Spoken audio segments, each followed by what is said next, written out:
Bienvenidos a Diarios del Terror. Soy el narrador. Antes de comenzar, vamos con nuestro ritual de siempre.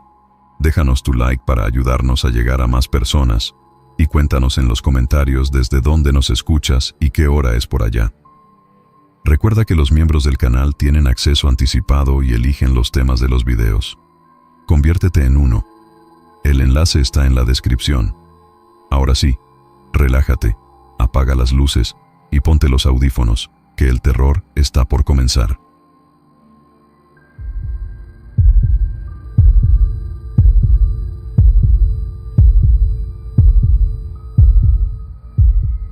Les juro por la Virgen de Guadalupe que lo que voy a contar es completamente cierto. Que me caiga un rayo en este mismo instante si miento. Llevo 15 años trabajando en el Panteón Civil de Dolores. El más grande, el de la Rotonda, aquí en la Ciudad de México. Y nunca, jamás, había sentido tanto miedo como aquella noche de noviembre de 2023. Antes de eso, el miedo era solo el frío del turno y la soledad entre lápidas. Nada que ver con esto. Me llamo Roberto Medina. Y a mis 45 años, la vida me ha puesto aquí, bajo la luna y la niebla del Camposanto. Entro a las 10 de la noche y salgo a las 6 de la mañana. ¿Por qué lo hago? Por mis 2 hijos. Mi exesposa y yo nos divorciamos. Y esta chamba nocturna, aunque me traga el alma, es la que me permite mantenerlos. Los primeros 14 años fueron rutina. Ruido de grillos, el ladrido lejano de algún perro y el crujir de mis pasos sobre la grava. Los muertos son tranquilos, dicen. Y es verdad. Los muertos, por lo general, lo están. Pero el 2 de noviembre del año pasado, el Día de Muertos, todo cambió.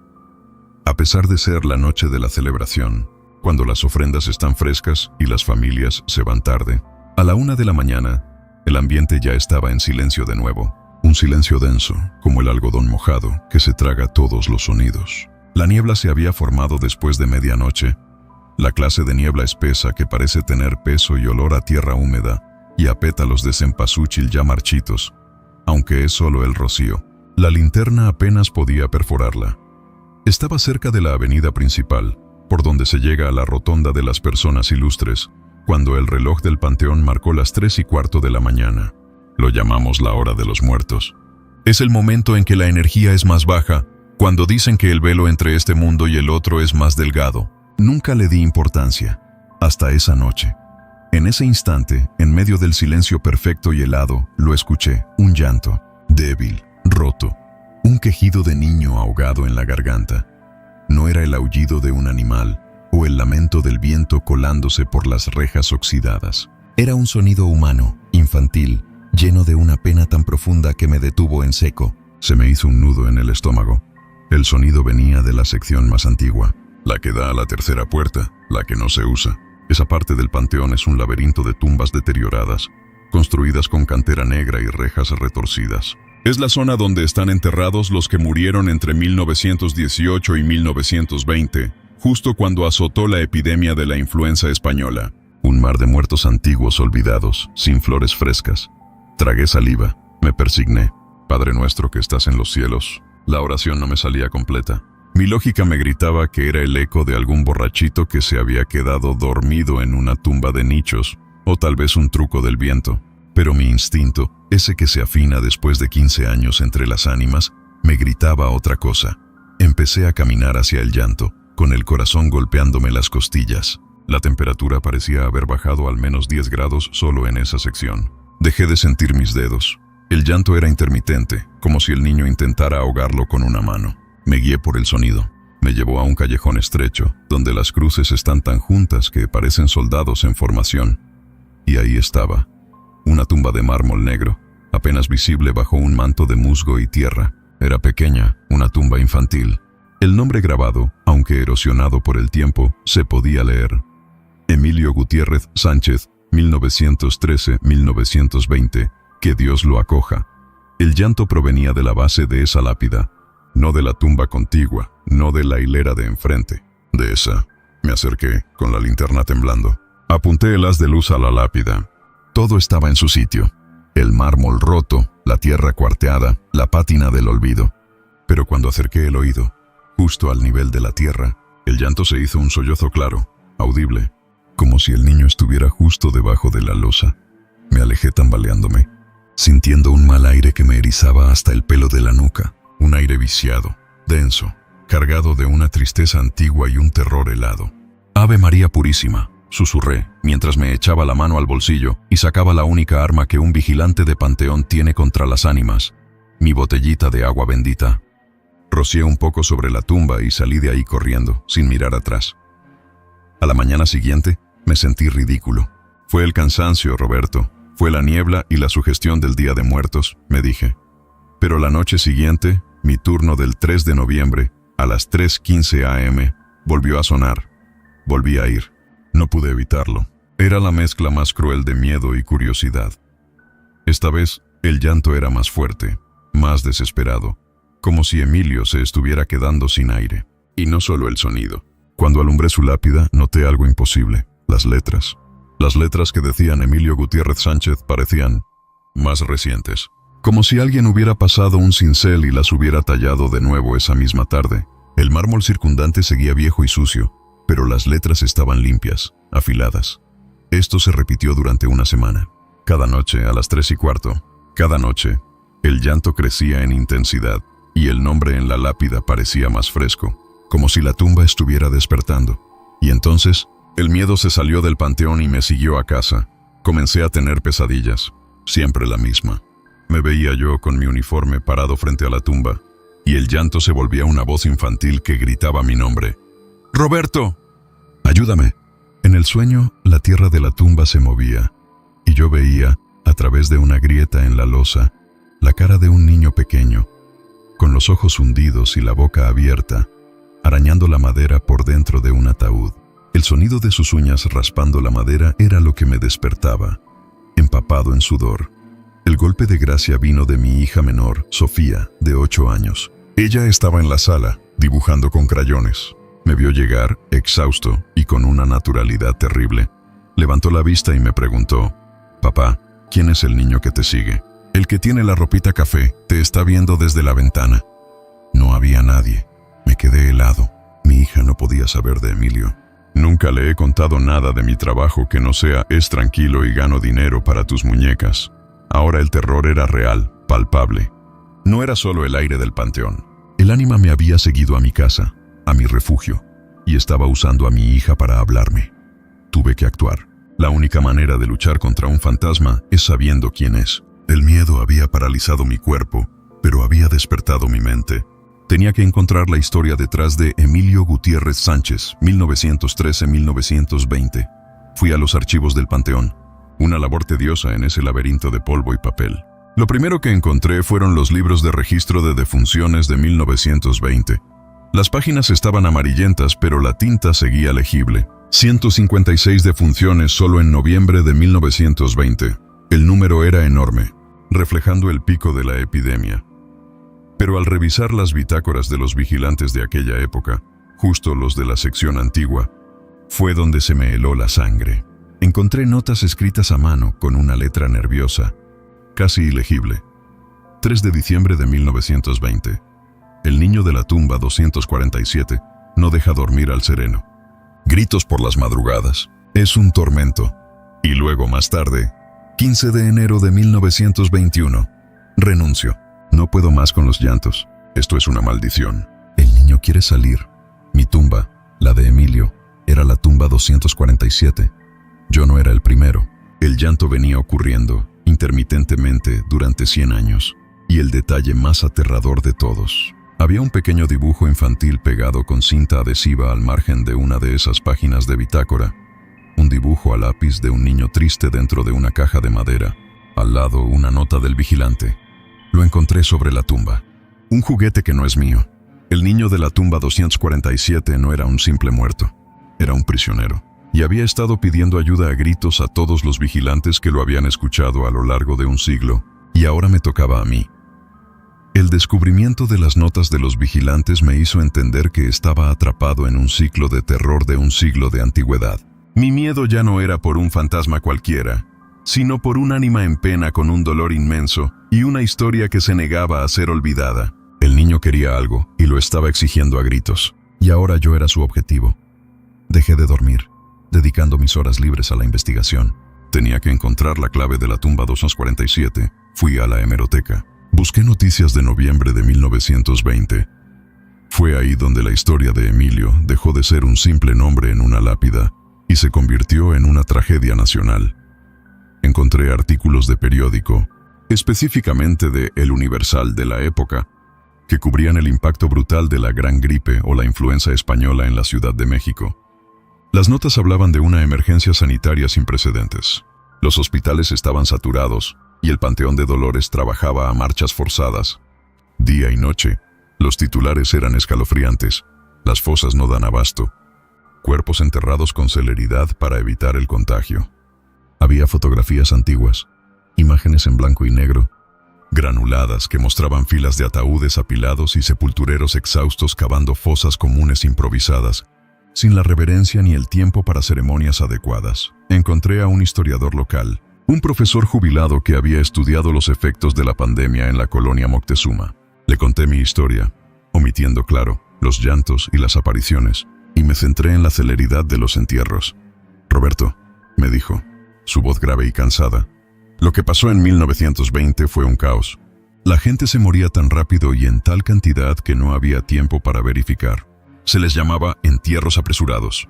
Había casos documentados, rumores, claro, de que se enterraba a personas en estado de catalepsia. Me soltó el término como un golpe en el pecho. Catalepsia. Un estado en el que la persona parece muerta, sin signos vitales, rígida, pero está viva, enterrado vivo». El rostro de Emilio en mis pesadillas, arañando la madera, cobró un significado espantoso. El niño de 7 años no estaba llorando por su soledad. Estaba gritando que lo sacaran de la tierra. Mi investigación en los archivos del Panteón confirmó que Emilio Gutiérrez Sánchez era hijo único. Sus padres también murieron por la gripe con solo 2 días de diferencia. No le quedó familia directa que lo visitara o se cerciorara de su deceso. Había sido enterrado a toda prisa, solo. Las manifestaciones se intensificaron.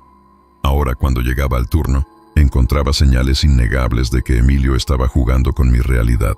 Una mañana, después de mi ronda, encontré pequeñas huellas de manos, del tamaño de un niño, marcadas en el cristal empañado de la caseta de vigilancia. No era polvo. Era como si alguien lo hubiera tocado desde el exterior, dejando la grasa y la humedad de la piel. Los objetos personales de Emilio empezaron a aparecer. En mi casillero, junto a mi termo y mi lonchera, encontré un juguete de madera pequeño, sucio y antiguo. Una peonza. Un juguete que nadie en este siglo usaría.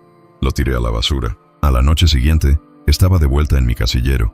Mi abuela, doña Estela, es de tradición fuerte, practicante del curanderismo tradicional.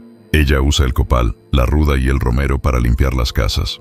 Fui a verla, destrozado, confesándole la verdad. Mi abuela me preparó un té de hierbas amargas y me miró con sus ojos oscuros y sabios. «Roberto», me dijo, «ese niño no es un demonio, es un ánima en pena. Está confundido, está sufriendo, necesita que alguien lo escuche». Ella me confirmó mi peor temor. «El mal aire que te sigue a casa, el que ve Sofía, es porque el niño se pegó a ti. Fue enterrado en catalepsia, sabe que murió, pero no acepta su final porque no le dieron paz. No tuvo a Dios». Piensa, ¿qué sentiría un niño de 7 años al despertar en la oscuridad, en una caja con tierra encima y un silencio absoluto? Se levantó, encendió un manojo de copal y me lo pasó por todo el cuerpo, rezando el credo en voz baja. El humo era denso, dulce y picante. «No puedes huir, Roberto. Este panteón te eligió. Los vigilantes anteriores huyeron, pero el espíritu es más fuerte ahora. Tú eres el último. Tienes que sellar el pacto. Tienes que honrar su entierro». Me explicó el ritual. Tenía que ir el Día de Muertos a su tumba y hacer lo que no se hizo en 1920, prepararle una ofrenda de amor y paz. Pero como el 2 de noviembre ya había pasado, me dijo que tenía que hacerlo en la próxima fecha importante. Tenía que ser un ritual de cierre, un pacto. El llanto de Emilio, en la noche, ya no era solo un gemido. Ahora era un susurro frío y desesperado que se colaba por las rendijas de la caseta de vigilancia. «Tengo miedo, Roberto. Tengo frío». No se trataba de deshacerme del espíritu. Se trataba de ayudarlo a encontrar la paz que la pandemia le había robado. El niño no quería asustarme. Quería que lo liberara. El pacto debía ser el 1 de diciembre. Ese día se cumple la novena y el ciclo de las ánimas más intensas. Mi misión era clara.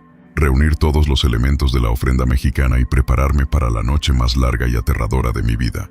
Me quedé en casa de mi abuela los días previos, usando mi sueldo para comprar todo lo necesario, rezando con ella el Ave María y el Padre Nuestro para protegerme.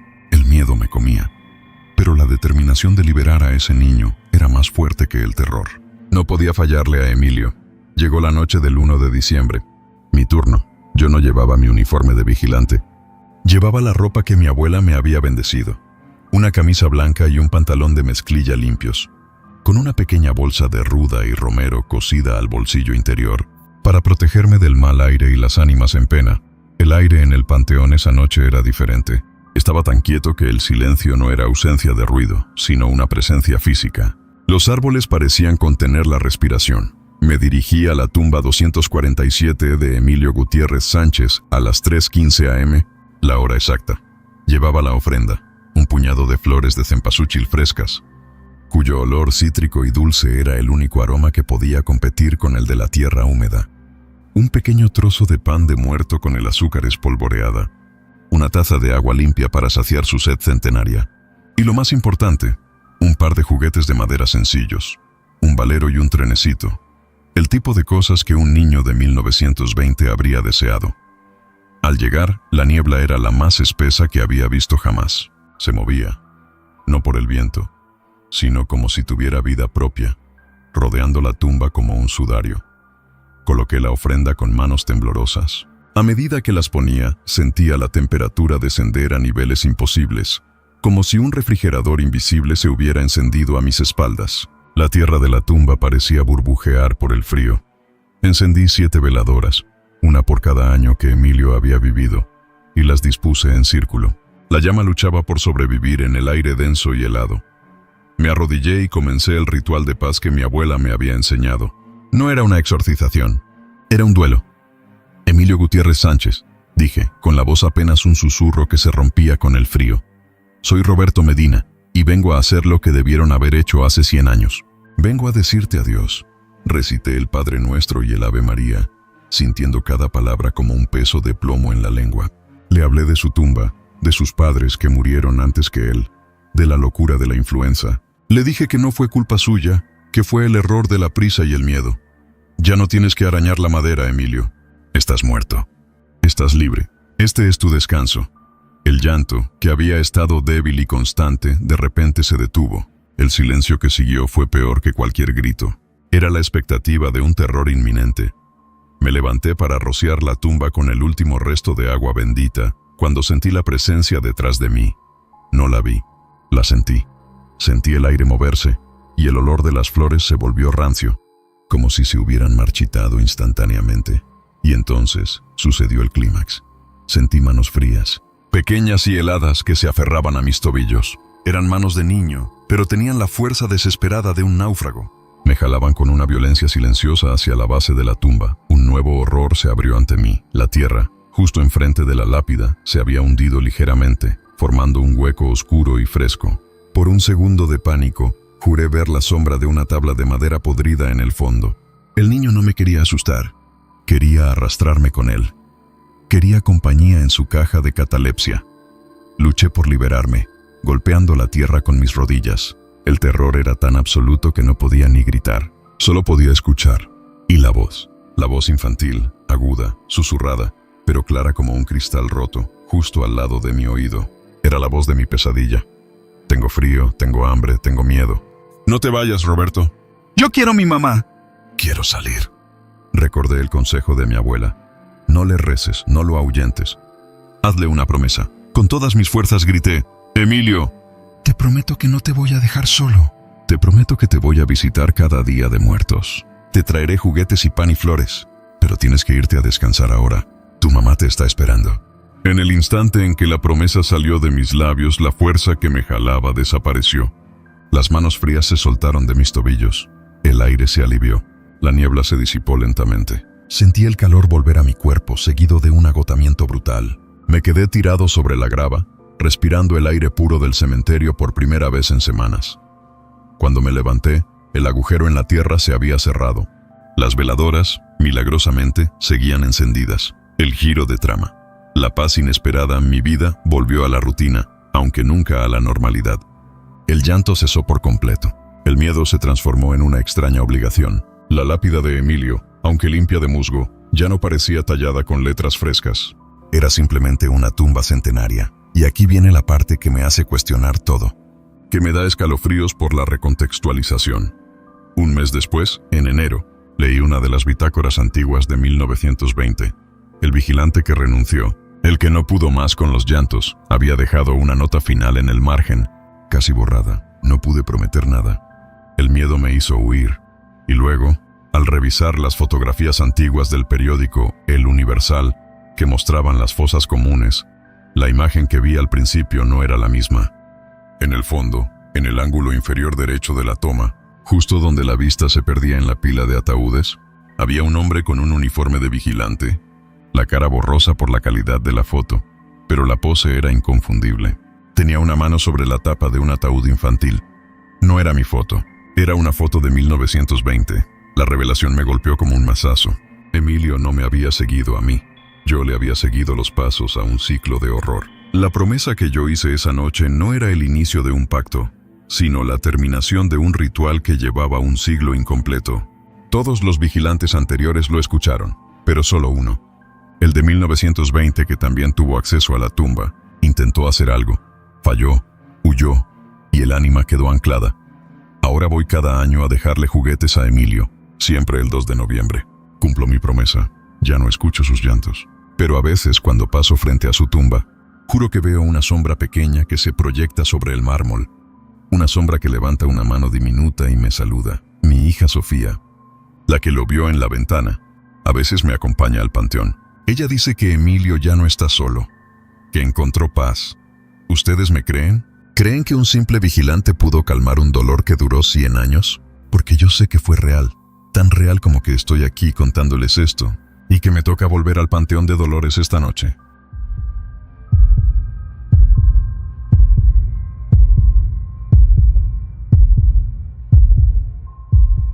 Soy María González, y he pasado los últimos 7 años ganándome la vida fotografiando lo que es palpable, lo que es verdad bajo la luz.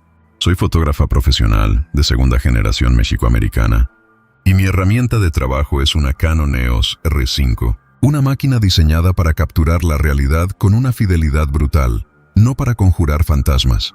Siempre he sido escéptica de lo paranormal, siempre. Crecí con las historias de mi abuela, sobre el chupacabras y la llorona, pero las descarté como el folclore necesario para mantener a los niños en casa después del anochecer. Pero después de lo que viví en el cementerio de San Fernando, en San Antonio, ya no puedo negar que hay cosas que la ciencia, ni siquiera mi cámara de 45 megapíxeles puede explicar del todo. Esto ocurrió en marzo de 2024. La comisión era ideal, un libro sobre la herencia hispana en Texas, con énfasis en sitios históricos. Mi tarea era capturar la belleza melancólica de los cementerios tejanos más antiguos, especialmente aquellos con tumbas de los primeros colonos españoles y familias que eligieron quedarse en el norte tras la anexión. El clímax visual del proyecto era el cementerio de San Fernando, establecido en 1840, un lugar donde el tiempo no solo se ha detenido, sino que parece haber retrocedido. Llegué un viernes por la tarde.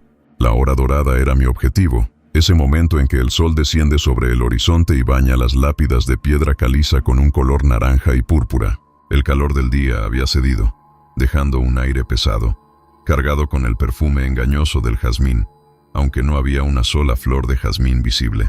El silencio era lo primero que te golpeaba, un silencio profundo, denso, como si los sonidos de la ciudad vibraran en un plano diferente al que tú estabas. No había canto de pájaros, no se oía el zumbido de los insectos, solo el crujir ocasional de mi bota en la grava. El cementerio es un laberinto de historia. Encontré mi camino hacia la sección más antigua, donde las lápidas, muchas inclinadas o partidas, datan de la década de 1870. Las inscripciones eran fascinantes, nombres con el orgullo de la vieja España, a veces grabados en un elegante español antiguo que ya casi no se escucha. Estaba completamente absorta en el trabajo. La Canon R5 en mis manos se sentía como una extensión de mi ojo, capturando la textura del líquen, la belleza trágica de un ángel de mármol sin cabeza. Por si acaso, Tenía mi iPhone en modo ráfaga, una costumbre profesional para asegurar el respaldo. Estaba arrodillada junto a la tumba de un tal Don Pedro cuando la sentí. No fue un sonido, no fue un cambio visual inmediato. Fue una sensación táctil, física, como si la temperatura del aire a menos de 1 metro detrás de mí hubiera caído de golpe, de forma antinatural. Un escalofrío helado que penetró a través de mi chaqueta de lona. No la brisa, porque las hojas de los robles centenarios cubiertos de barba de viejo, musgo español, estaban quietas. Era una presencia fría, como un pozo de hielo que se había abierto en el suelo. Me levanté despacio. Como buena escéptica, busqué una explicación lógica. Quizás la sombra de un edificio, el cambio de la tierra, pero no había nada. Solo más lápidas, y el sol que se hundía ahora rápidamente. Me dije a mí misma, María, estás sola en un cementerio al atardecer. Tu mente te está jugando una mala pasada. Me colgué al cuello el pequeño escapulario de la Virgen de Guadalupe que me regaló mi abuela, más por respeto a ella que por fe, y me concentré en terminar. Disparé los últimos 50 cuadros a medida que la luz se convertía en una penumbra dorada y fantasmal. A las 6:30 p.m. guardé mi equipo. La sensación de ser observada no se había ido. Se había convertido en un cosquilleo constante en mi nuca. De vuelta en mi hotel, pedí una cena y empecé a descargar las imágenes. El hotel era moderno, lleno de vida, y la luz fluorescente de mi escritorio me devolvió una sensación de normalidad bienvenida. A medida que las fotos aparecían en la pantalla grande de mi laptop, me permití relajarme. Trabajo bien hecho. Pero entonces llegué a las últimas tomas de la sección de 1870. Tuve que parpadear y frotarme los ojos. En la primera imagen de esa serie, tomada mientras estaba arrodillada junto a Don Pedro, había una figura. Estaba muy lejos, tal vez a unos 50 metros de mí, justo donde terminaba una fila de tumbas antiguas. Era una silueta borrosa, una mancha blanca contra el gris de la piedra. Llevaba un vestido largo, blanco, de corte victoriano, y lo que me paralizó fue el velo. Largo, cayendo por su espalda, una novia. Debe ser un turista, una chica haciendo una sesión de fotos góticas o algo así, pensé, tratando de racionalizarlo. Pero ¿por qué no la vi? ¿Y por qué su rostro estaba tan borroso, como si la misma cámara se negara a enfocarla? Decidí que la Canon había capturado a alguien en la periferia de su visión, y al ampliar la foto, la resolución de la figura se había desvanecido. Seguí pasando. La segunda foto. La figura ahora estaba más cerca, tal vez a 30 metros. Estaba parada entre 2 obeliscos de piedra, su postura rígida, no casual. Estaba girada hacia mí, la tercera, la cuarta, la quinta. La progresión era innegable, y me sentí enfermar. En 7 fotos diferentes, la figura femenina se acercaba progresivamente a la ubicación donde yo había estado parada, no caminando, sino apareciendo. De una toma a la siguiente, la distancia se había reducido de manera inexplicable. En la 7ª foto, la última que tomé antes de levantarme por el escalofrío, la novia eterna estaba a menos de 2 metros de mi espalda, tan cerca que podía distinguir los detalles. El vestido blanco no era de seda moderna, era un encaje antiguo y deshilachado. En sus manos, que parecían pálidas y casi translúcidas, sostenía un ramillete de flores marchitas, secas hasta el punto de la ceniza, y su rostro seguía borroso, velado no solo por el tul que caía sobre él, sino por algo más. Una especie de distorsión digital que parecía emanar de ella. Un sudor frío me recorrió la espalda. Mi corazón latía contra mis costillas con una fuerza que me dolió. Revisé la hora de las fotos. 7 tomas tomadas en un lapso de 5 minutos. En ningún momento había oído un paso, ni una hoja crujir, ni siquiera una sombra. Solo el silencio y el frío. Me levanté y fui al espejo del baño. Mi rostro estaba pálido. Toqué el escapulario. No había fe en mí, solo un miedo primitivo y frío. Tomé un respiro tembloroso y volví a la computadora. Tenía que haber una explicación. Tenía que ser un efecto óptico, pero mi trabajo era la verdad visual. Y las imágenes decían una cosa muy diferente. Mientras yo estaba absorta en la historia de los muertos, una de ellos se había acercado silenciosamente a mí, paso a paso, hasta estar justo detrás de mí. Y yo no la había visto. Apagué la computadora.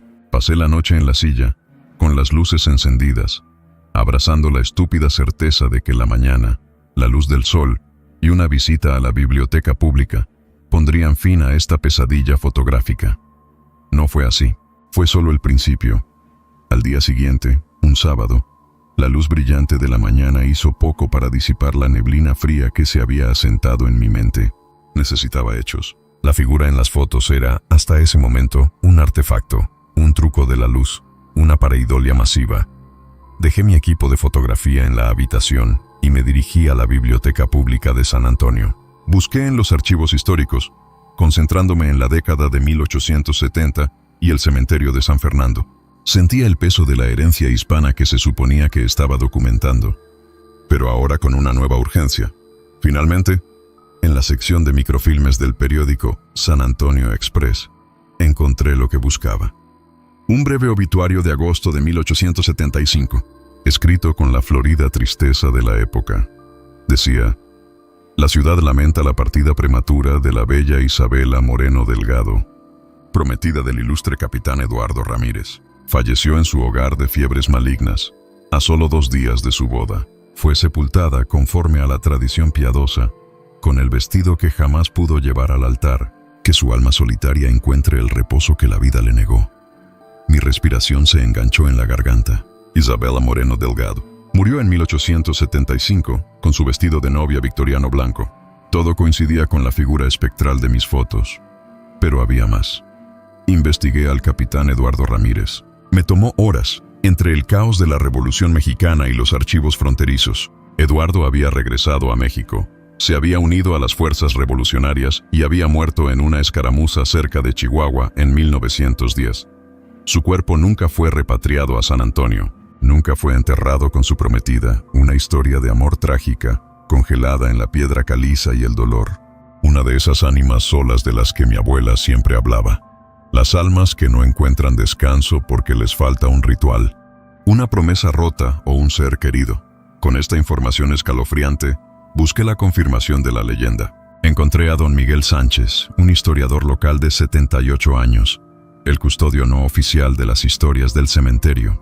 Lo contacté en su pequeña oficina, donde el olor a papel viejo era tan fuerte como el de un templo.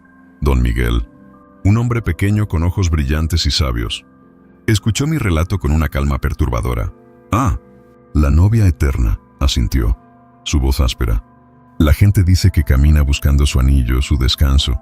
Aquí en el sur de Texas, la frontera es tenue, María. Estamos entre 2 mundos. En las familias viejas, las novias muertas, si no llegaban a casarse, se iban con el vestido blanco. Era un símbolo de la pureza que el matrimonio no les pudo dar. Pero Isabela, ella no descansa. ¿Por qué no?», pregunté, sintiéndome ahora como una intrusa, una gringa con una cámara. «Porque Eduardo nunca volvió.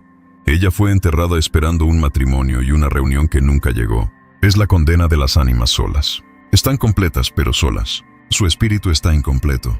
Busca a alguien de su sangre, a alguien de la familia, para cerrar ese círculo». Esa última frase me golpeó con una nueva ola de náuseas. Volví al cementerio de San Fernando al atardecer.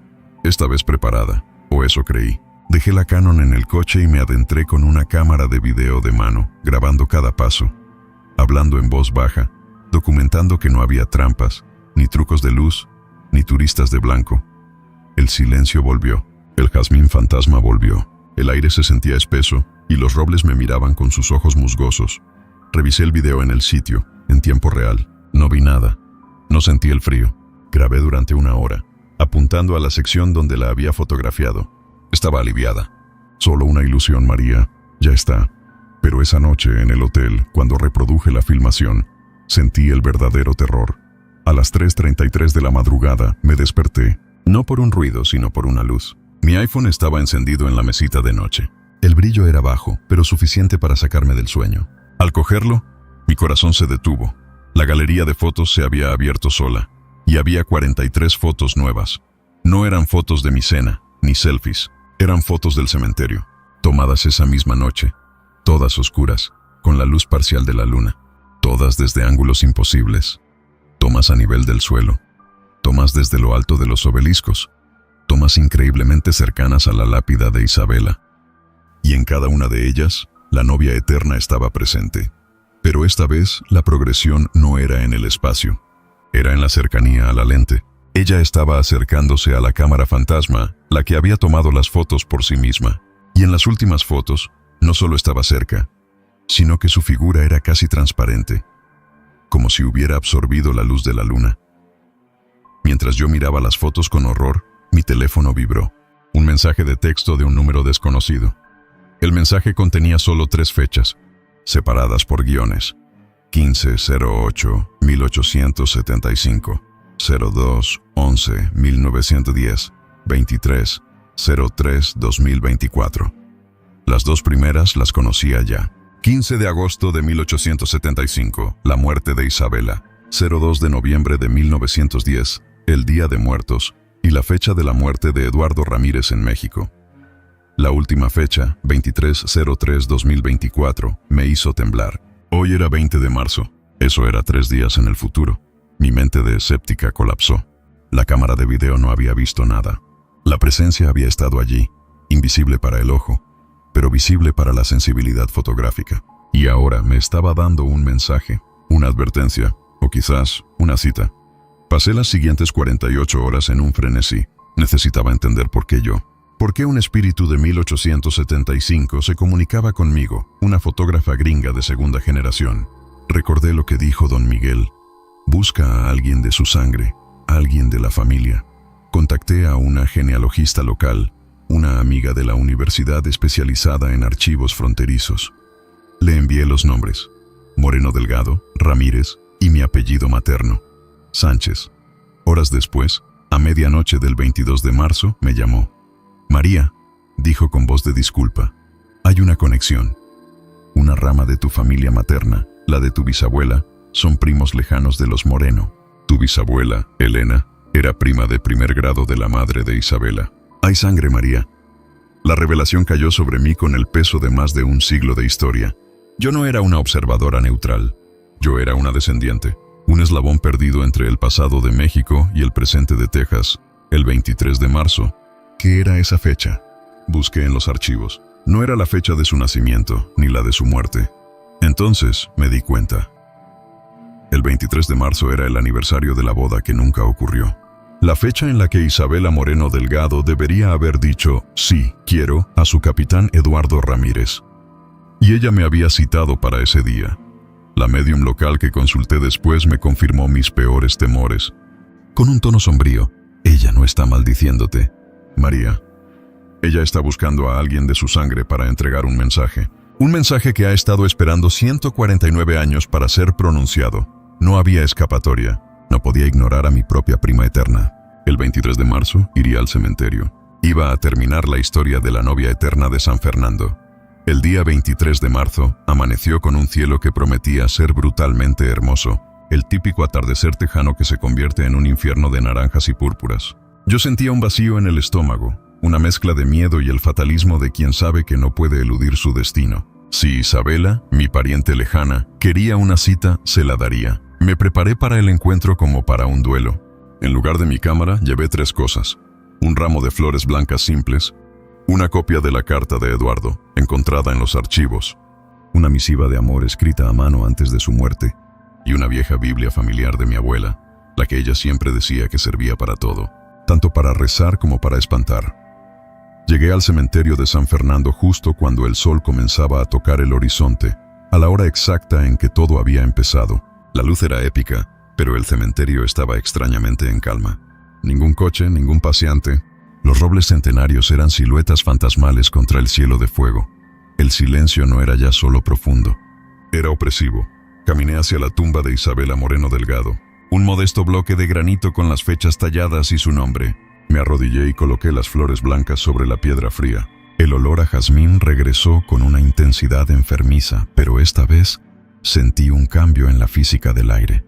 La temperatura bajó, no gradualmente, sino de golpe, como si alguien hubiera abierto la puerta de un congelador. El cambio fue tan drástico que pude ver mi propio aliento condensarse en el aire, una neblina blanca que contrastaba con el aire cálido de Texas.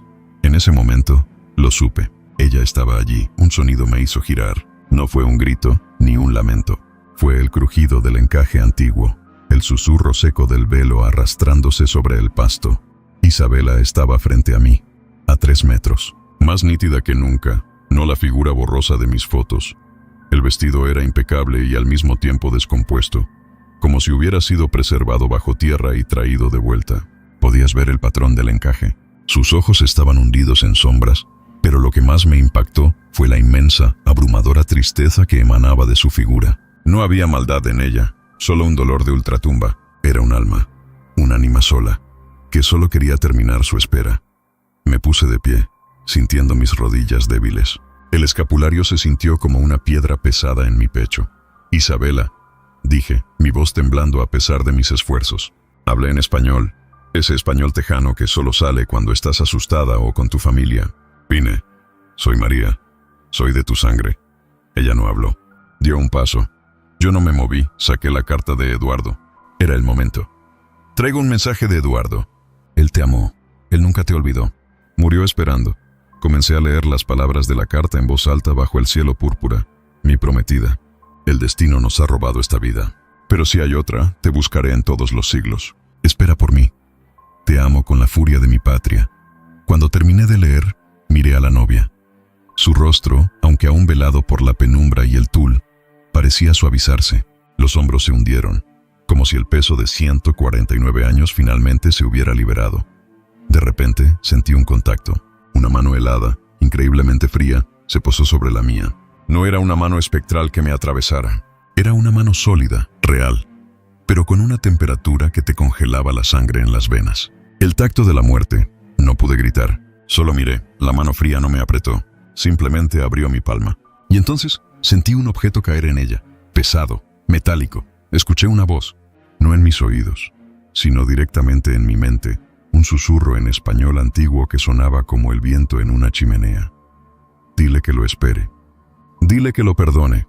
El contacto desapareció tan rápido como llegó. La luz volvió a la normalidad. El aire se calentó de golpe. El olor a jazmín desapareció por completo. Miré hacia arriba. Estaba sola. Isabela Moreno Delgado se había ido, pero mi mano no estaba vacía. En mi palma descansaba un anillo de compromiso antiguo. Era de oro amarillo, grueso, con un pequeño diamante opaco, y tan frío que me dolía sujetarlo. El estilo era inconfundiblemente de 1875. Era real, pesado, una prueba irrefutable de lo que acababa de ocurrir. Doné el anillo al Museo Histórico de San Antonio. No podía quedarme con él. Se sentía como una reliquia, una deuda que había sido pagada con mi propio terror. Los expertos lo examinaron y confirmaron que era auténtico, hecho a mano en México o Texas alrededor de 1875. La historia de Isabela Moreno Delgado y su capitán es ahora parte de la exposición. A veces pienso que todo fue una psicosis inducida por el agotamiento, la historia, la atmósfera, que la conexión familiar me hizo alucinar, pero entonces miro la fotografía número 7 en mi archivo, la que tomé antes de sentir el frío, y ahí está ella, la novia eterna, a 2 metros de mi espalda, y sé que no fue un sueño. Ya no tomo fotos en cementerios. No puedo. Vendí la Canon R5. Algunas cosas es mejor dejarlas descansar. Y no se deben perturbar con una lente ni una pregunta. Pero si alguna vez pasan por el cementerio de San Fernando al atardecer, justo cuando el cielo se pone púrpura, y sienten ese inexplicable frío o el repentino olor a jazmín, tengan cuidado con las mujeres de blanco. Y por el amor de Dios, si son de sangre tejana o mexicana, no miren hacia atrás, porque ella ya no busca al capitán. Ella ya ha encontrado a alguien que escuchó su mensaje, y la deuda ha quedado saldada. Pero la suya apenas comienza.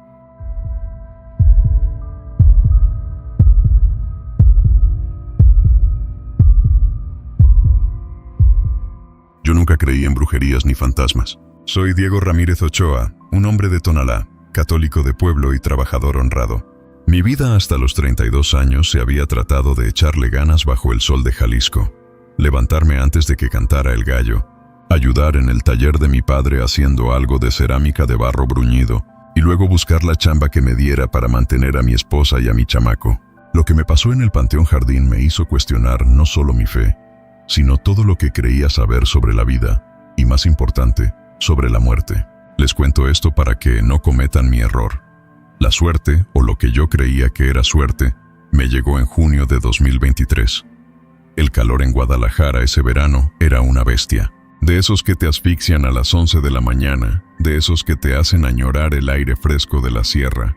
Conseguí el puesto de mantenimiento en el Panteón Jardín, el camposanto antiguo que se fundó allá por 1896. Un lugar con historia, con tumbas que parecían castillos pequeños y jardines que pedían a gritos una poda.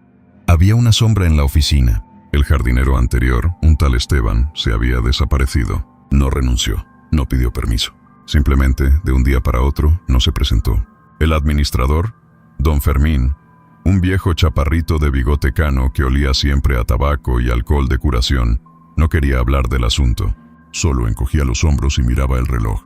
Mi trabajo era simple en el papel: limpiar las secciones antiguas, podar las bugambilias que se secaban en el sofocante calor tapatío, barrer las hojas de los fresnos y mantener las criptas familiares presentables. Empecé un lunes, entrando a las 6 de la mañana. Me gustaba esa hora. El sol apenas despuntaba sobre los mausoleos, y por un par de horas el aire era tolerable. Don Fermín me dio las llaves, la podadora y un mapa. Sus ojos se fijaron en mí con una seriedad que no le había visto antes. Cuando llegamos a la parte más vieja, la sección norte, donde las lápidas databan de 1920 y más atrás: «Mire, Diego», me dijo, con la voz áspera como lija, «aquí le encargo especialmente. Son las familias más antiguas de Jalisco. Mucho respeto. Y escuche bien esto, mijo. No abras ninguna cripta de la sección norte sin permiso. Yo sé que le pagan por limpiar y mantener, pero esas son cosas viejas, cosas que no deben molestar. ¿Entendió?». Lo miré y me reí por dentro. Supersticiones de viejos, pensé. Católicos de pueblo que se asustan con cualquier cosa. Le dije que sí, claro que sí, que yo era un hombre de respeto y que no venía a husmear en nada. Pero la verdad es que era escéptico. Yo había crecido en Tonalá, entre el barro y la fe firme de mi madre.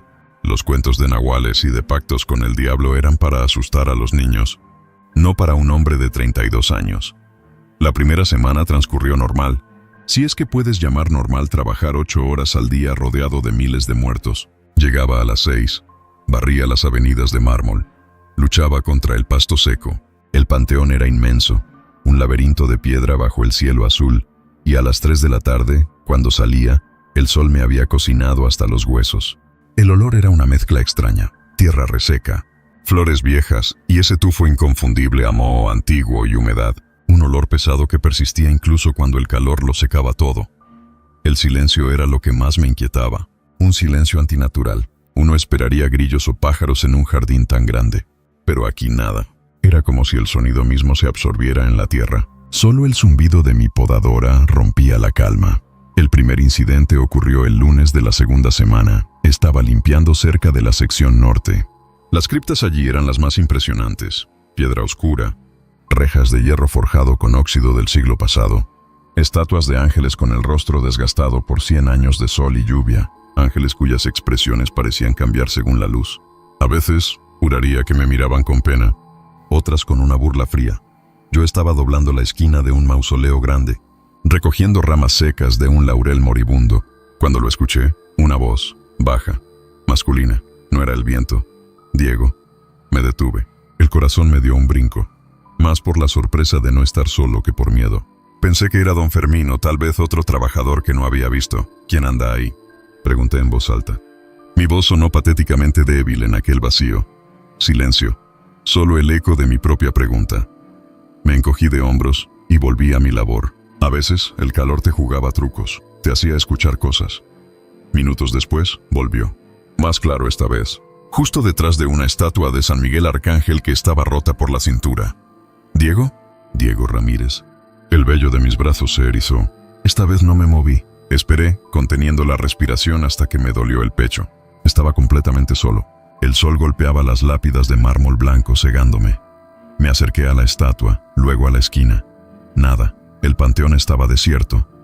Pero los susurros no cesaron. Durante toda la mañana no me dejaron en paz. Eran un murmullo constante, como gente hablando al fondo de una cueva, pero lo suficientemente cerca para distinguir mi nombre.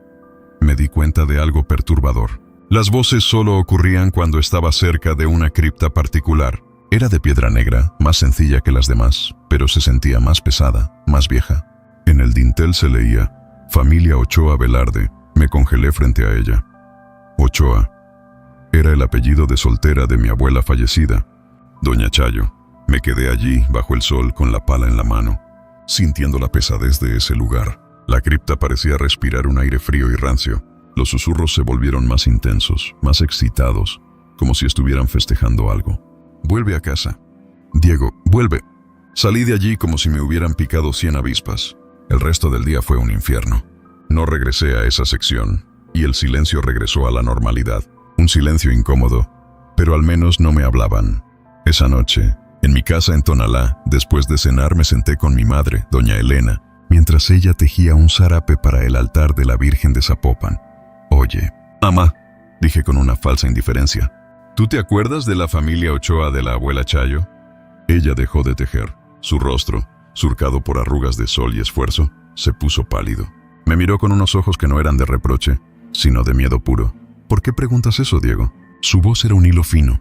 «Nada, es que en el trabajo, en el panteón, vi una tumba con ese apellido, Ochoa Velarde. Se me hizo familiar». Se levantó, dejó la lana en el sillón y me agarró del brazo fuerte, con esa fuerza de mujer de campo que te paraliza. «No preguntes de esa familia, Diego. No menciones ese nombre. Esa sangre trae maldiciones», siseó, casi un susurro, pero con una convicción que me hizo temblar. «Tu abuela lo prohibió». «Tuvimos suerte de que tu padre fuera Ramírez. Olvídalo. Olvida esa tumba». Su reacción fue tan desmedida que mi curiosidad, mi escepticismo de hombre moderno, se desvaneció, reemplazado por un escalofrío que no tenía nada que ver con el calor de la noche. Al día siguiente, tomé mi moto y fui al registro civil, aprovechando la hora de comida. Con la dirección y la fecha de la cripta, pedí investigar un poco. Necesitaba nombres. Necesitaba hechos que desmintieran el pavor de mi madre. Lo que encontré fue una grieta en la pared de mi realidad. Mi bisabuelo materno se llamaba Rodolfo Ochoa Velarde. Lo inquietante no era el nombre, era lo que venía después. La fecha de nacimiento. La fecha de muerte, 1918. El motivo de su defunción, borroso y escrito con una caligrafía antigua que apenas pude descifrar. Muerte natural con intervención de terceros. El comentario añadido, sin firma, que me heló la sangre. Acusado de brujería y curanderismo oscuro. Pactos con entidades no santas en los altos de Jalisco. Rodolfo, mi bisabuelo, un brujo.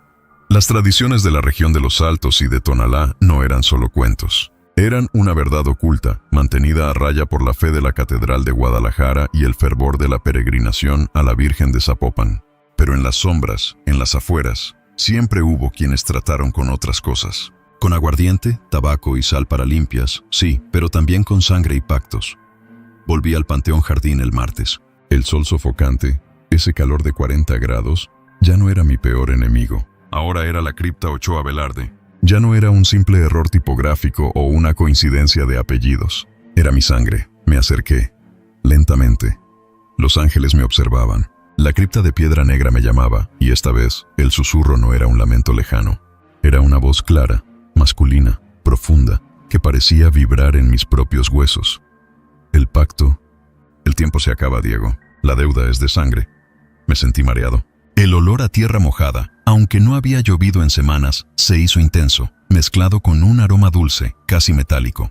Tuve que apoyarme en una estatua para no caer. El conocimiento era una carga más pesada que cualquier rama muerta o tierra seca que hubiera movido en el panteón. Rodolfo Ochoa Velarde. Brujería. Pactos. 1918. Mi escepticismo se había roto como cerámica mal cocida. Dejé de cuestionar la voz y empecé a temer a la verdad que la voz intentaba forzarme a ver. Regresé al trabajo a regañadientes, sintiendo cada mañana un nudo frío en el estómago que no se disolvía ni con la primera taza de café. Trabajaba en las secciones más nuevas, lejos de esa área antigua que olía a azufre y culpa, esperando que la distancia me trajera paz. No lo hizo. Ahora veía el panteón de otra manera. Las estatuas de ángeles ya no me parecían figuras de consuelo, sino centinelas. El silencio antinatural ya no era una rareza, sino un aliento contenido. El viernes de esa segunda semana fue el día que lo cambió todo. Estaba podando un rosal cerca de la barda perimetral cuando un olor me golpeó. No era el moho, no era la tierra, era algo más fuerte, como a especias rancias y tabaco quemado. Un olor familiar, el que usaban las curanderas de Tlaquepaque. Levanté la vista. Las criptas de la sección norte me llamaban, aunque yo estuviera a 100 metros. Dejé la podadora y como un sonámbulo tirado por un hilo invisible, caminé hacia allá. Me movía con una lentitud que no era mía, como si mi cuerpo fuera dirigido por una fuerza ajena. El calor de Guadalajara no ayudaba. Me sentía sofocado. Mi camisa de trabajo estaba pegada a mi piel y el sudor me picaba en los ojos. Al llegar a la cripta de familia Ochoa Velarde, el aire se hizo pesado. No podía respirar bien. Lo primero que noté fue la puerta de hierro forjado. Ya no estaba cerrada. El candado, un modelo antiguo y macizo que don Fermín juraba que no se había cambiado en 60 años, estaba roto. No forzado con una cizalla. No, la argolla de acero estaba desgarrada, abierta de par en par, como si algo extremadamente fuerte, algo con una furia inhumana, lo hubiera distorsionado desde adentro. Y la puerta estaba entreabierta, solo una rendija, pero suficiente para ver el negro profundo y absoluto del interior. Una voz en mi cabeza, la voz de mi madre y la voz de la sensatez, me gritó que corriera, que agarrara el teléfono y llamara a don Fermín, que huyera y no mirara atrás. Pero mis pies no se movían. La misma curiosidad que me había llevado al registro civil me empujó ahora. Era mi sangre, era mi historia. Necesitaba saber qué había guardado ese silencio durante más de 100 años. Busqué mi linterna en la caja de herramientas. Era una de esas grandes, de baterías, que te da una luz potente y segura. La encendí, sintiendo el peso del metal en mi mano como mi única defensa. Empujé la puerta. El sonido del metal viejo y oxidado al rasgar la piedra fue un rugido en el silencio del panteón. El olor rancio, dulce y metálico me invadió. Di un paso, y el fresco interior fue un alivio momentáneo para la piel, pero un choque térmico para mi alma. Era una cámara pequeña, de unos 3 por 3 metros. Había 6 nichos, 6 espacios para ataúdes de mármol pulido, dispuestos a lo largo de las paredes. El nombre de Rodolfo Ochoa Velarde estaba grabado en una de las tapas. Y entonces, lo vi. De los 6 ataúdes, 2 estaban completamente abiertos y vacíos. La tapa de mármol de uno de ellos estaba caída en el piso, rota en la esquina. La tapa del otro estaba apoyada contra la pared, revelando el nicho hueco y polvoriento. No es que los cuerpos se hubieran descompuesto hasta desaparecer, eso era imposible. Es que los féretros, la madera, los restos, no estaban. Me acerqué temblando, iluminando las tapas. Y allí estaba el horror. Las tapas de los ataúdes abiertos, tanto la que estaba rota en el piso como la que estaba apoyada, tenían marcas. Marcas profundas, no hechas por una herramienta. Eran líneas irregulares, rayas gruesas que iban desde el centro hacia los bordes, como si algo hubiera intentado desesperadamente salir. Eran arañazos, como si unas manos con uñas de piedra hubieran raspado la dura superficie, intentando abrirse camino. Encendí la linterna hacia las paredes, y allí, en las uniones de las piedras, había símbolos. No eran figuras católicas, no eran garabatos, eran glifos, pintados con algo oscuro y espeso, que el tiempo no había logrado secar del todo. Algo que parecía sangre coagulada y tierra. Eran círculos incompletos, triángulos invertidos con cruces, y en el centro de uno, un signo que reconocí, aunque nunca lo hubiera visto, el dibujo de un cuerno de cabra.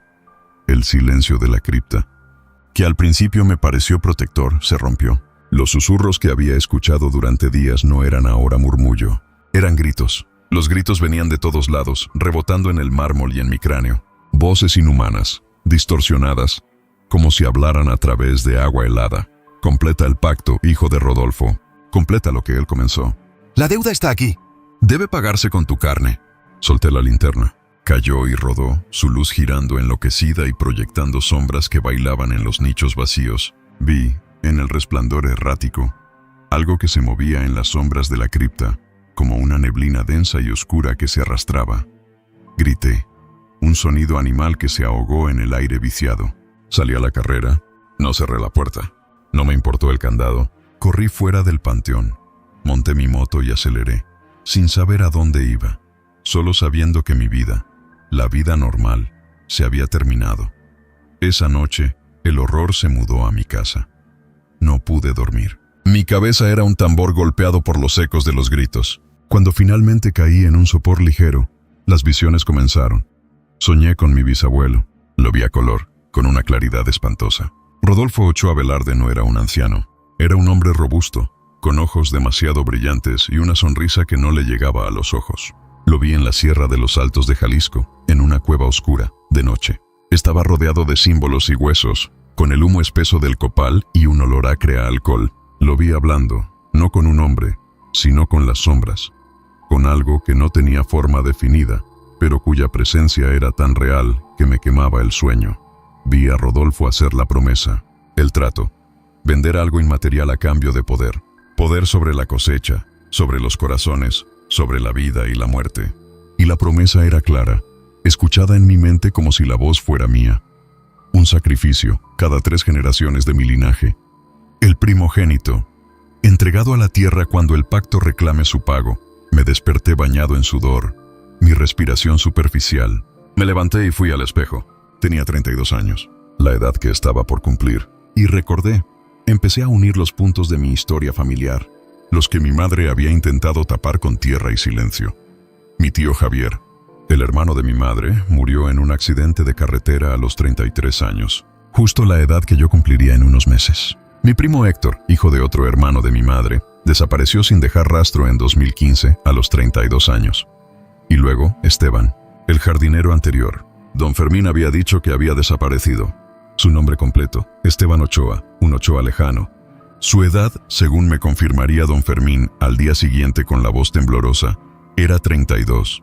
Había desaparecido en la sección norte. Yo era el siguiente, el primogénito varón de la nueva generación, Diego Ramírez Ochoa. No podía huir, no podía enfrentarlo solo. Las leyendas de Tonalá no se combatían con escepticismo, sino con fe y con la ayuda correcta. Necesitaba a alguien que entendiera el lenguaje de los pactos y las deudas de sangre. Al mediodía del sábado, conduje a Tlaquepaque y busqué a doña Remedios. Ella no era una simple charlatana. Era una curandera respetada, de las que la gente acudía cuando los médicos no podían curar y la iglesia no podía consolar. La encontré en un patio lleno de hierbas secas, cerámica ceremonial y el constante humo del copal. Le conté todo, omitiendo solo el nombre del panteón. Pero ella me interrumpió, cerrando los ojos y moviendo la cabeza con tristeza. El Panteón Jardín y sus deudas, mijo. Lo conozco. Demasiada gente de alcurnia que no se conformaba con la fe. Demasiadas almas vendidas. Me hizo sentarme. Hizo una lectura con un mazo de cartas españolas desgastadas y arrojó un puñado de hierbas secas sobre un brasero. El humo me hizo toser. Tu bisabuelo, Rodolfo, dijo doña Remedios sin necesidad de que yo mencionara el nombre. Él no pactó por el poder. Él pactó por la prosperidad. Prometió a los que moran abajo que se llevarían a uno de sus descendientes varones cada vez que el reloj diera la hora, cada 3 generaciones, para que los Ochoa tuvieran tierra y buena fortuna. Pero el trato se rompió. ¿Se rompió?, me pregunté, sintiendo una punzada de esperanza tonta. Sí, mijo. La prosperidad nunca llegó. La familia se dispersó, el dinero se fue, pero la deuda quedó. Los espíritus en esa cripta no son tus ancestros descansando. Son las entidades que tu bisabuelo les dio permiso de tomar. Vienen por ti, mi hijo, mi pequeño de 5 años, que dormía inocentemente en Tonalá. La próxima generación. Doña Remedios me miró y su rostro se endureció. Tienes 3 caminos, Diego, y todos son feos. Los pactos de sangre son como los árboles viejos. Se pudren de raíz, pero tienen ramas fuertes. El tiempo se te acabó. Me dio las 3 opciones con una voz grave, y cada palabra era un golpe. Completar el pacto. Ofrecer un sacrificio voluntario, tu propia vida para saldar la deuda con la tierra. Romper el pacto con un ritual de fuerza, pero requiere algo invaluable. Debes renunciar a tu familia viva, cortando todo lazo para que la deuda se termine contigo. Jamás volver a ver a tu esposa e hijo. Huir. Huir y condenar a la siguiente generación. Tu hijo de 5 años, que ya estaría marcado para hacer el próximo sacrificio a los 32 años. No había elección. No podía dejar a mi hijo a ese destino. No podía renunciar a ellos. Solo quedaba el ritual. Dígame qué hacer, doña Remedios, le dije, sintiendo el peso de mi apellido y de mi historia en mis hombros. Vamos a romper ese pacto. Ella asintió, su mirada de repente llena de una determinación fiera. Necesitas fe de hierro, Diego, y vas a necesitar sangre, la tuya y la de un animal puro. La noche del sábado era una boca abierta y sin luna sobre Guadalajara. A las 11:30 regresamos al Panteón Jardín. Yo en mi moto con una mochila pesada. Doña Remedios, vestida de blanco, con un aire de sacerdotisa de las sombras. Llevábamos copal para purificar, un manojo de tabaco, una botella de mezcal de los Altos de Jalisco, la sangre de gallo en un cuenco de barro, y lo más importante, un crucifijo de plata bendecido en la Catedral Metropolitana, que me había costado la mitad de mis ahorros. No entramos por la puerta. Doña Remedios me guió a un hueco en la barda trasera, cubierto por una bugambilia muerta. 6 minutos antes de la medianoche, estábamos de nuevo en la sección norte. La cripta estaba como la había dejado. La puerta abierta. El silencio esta vez era distinto. No era un vacío, era una presencia. Densidad. Vas a entrar tú primero, Diego. Yo dibujo el círculo. Cuando yo te dé la señal, vas a rezar la oración en latín que te enseñé. Tu fe, tu verdadera fe de pueblo, es tu única arma. Entré. El aire era frío como el hielo. Los dos ataúdes vacíos me llamaban. Doña Remedios entró detrás de mí. Con la sal gruesa que traía en una bolsa de Ixtle, comenzó a dibujar un círculo perfecto en el piso de tierra y mármol roto, justo en el centro de la cripta. Encendió el copal y el humo espeso se elevó, chocando contra las paredes y los símbolos de sangre. Faltaban 2 minutos para la medianoche, mientras Doña Remedios rezaba en voz baja un conjuro antiguo en náhuatl. Sentí que la cripta se despertaba. Los 6 ataúdes comenzaron a temblar. Al principio, un vibrar suave. Luego, un sacudón violento que hizo volar el polvo y la tierra vieja. Los gritos, las voces distorsionadas, se multiplicaron, rodeándonos, viniendo de las piedras, de los muros, de mi propia cabeza. ¡Fuera! ¡Devuélvanlo! Es nuestro por derecho de sangre, gritaban las entidades.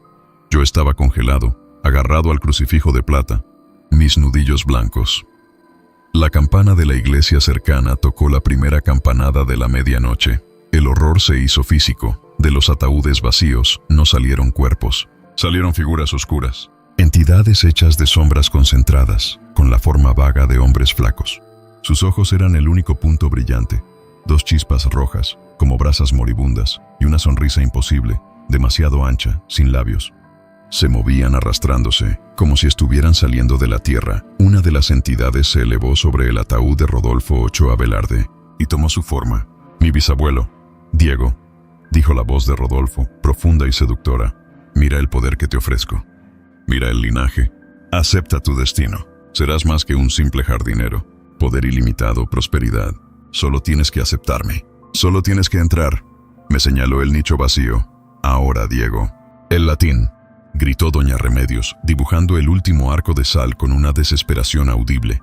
Yo cerré los ojos y recité: Exorcizo te creatura salis. El sonido del latín, la antigua oración de la iglesia, era como ácido para las entidades. Se retorcieron, gritaron más fuerte.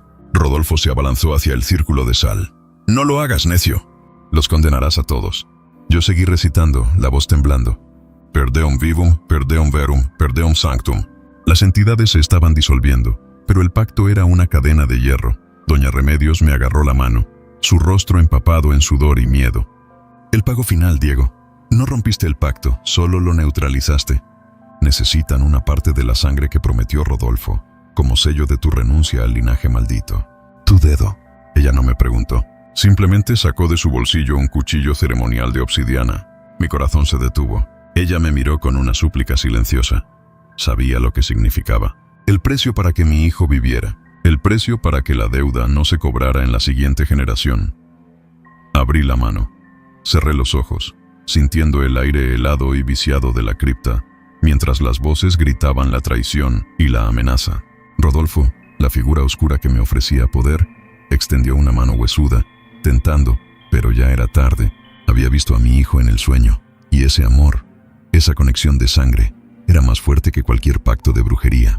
Era mi única verdad.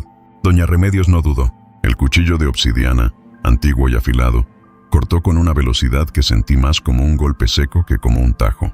No hubo dolor al principio, solo una presión insoportable y el sonido nauseabundo del filo contra la carne. Grité, pero mi voz se mezcló con los alaridos de las entidades y el eco del latín que todavía me salía de la garganta. Al abrir los ojos, el dedo meñique de mi mano derecha, el que usaba para firmar y para sostener las herramientas, estaba en el suelo de tierra, junto al borde del círculo de sal. La sangre caliente brotó, empapando la sal y la tierra seca de la cripta, un color rojo vivo sobre el negro antiguo del mármol. El ritual requería sangre, pero no la de un sacrificio. Requería la sangre de la renuncia, el pago de un trozo de mi propio linaje, para sellar el final de la cadena de deudas. Apenas la sangre tocó el círculo, un estruendo ensordecedor sacudió el panteón. No fue un trueno, fue como si la tierra misma vomitara. Las figuras oscuras se desvanecieron. El Rodolfo espectral se deshizo en cenizas que volaron y desaparecieron. Los gritos se convirtieron en un lamento prolongado y agonizante que venía de las profundidades de la cripta, de los nichos vacíos. El temblor cesó.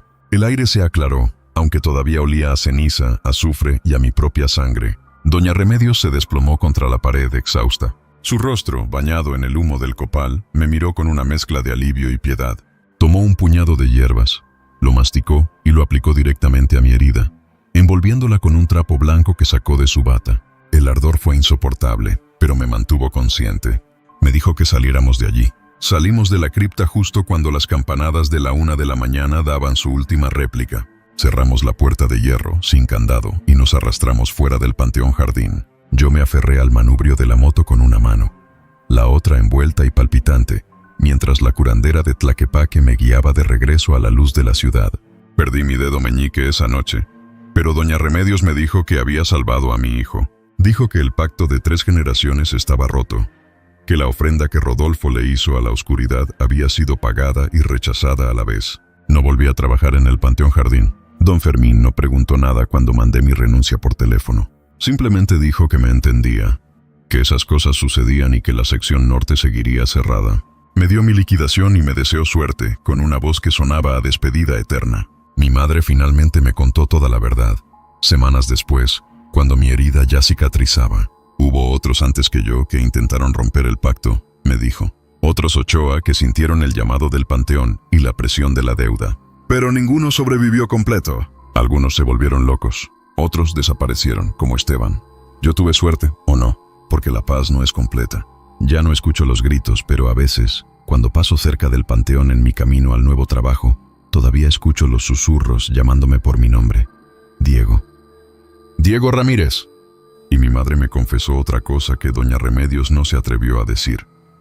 La ofrenda de sangre solo detiene la maldición por un tiempo. La oscuridad no olvida. Y ahora, cada luna llena, siento que algo me observa desde las sombras, algo que sabe que le debo un dedo. Me miro la mano mutilada y me pregunto, ¿realmente rompí el pacto o solo lo pospuse? ¿Qué precio real pagó mi bisabuelo? ¿Y qué más me tocará pagar a mí o a mi hijo cuando las entidades decidan que ya es tiempo de renegociar la deuda antigua?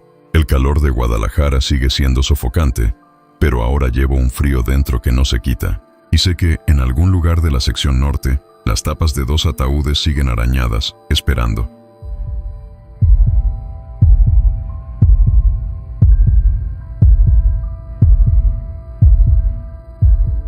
Trabajo dando tours en Hollywood Forever desde hace 8 años.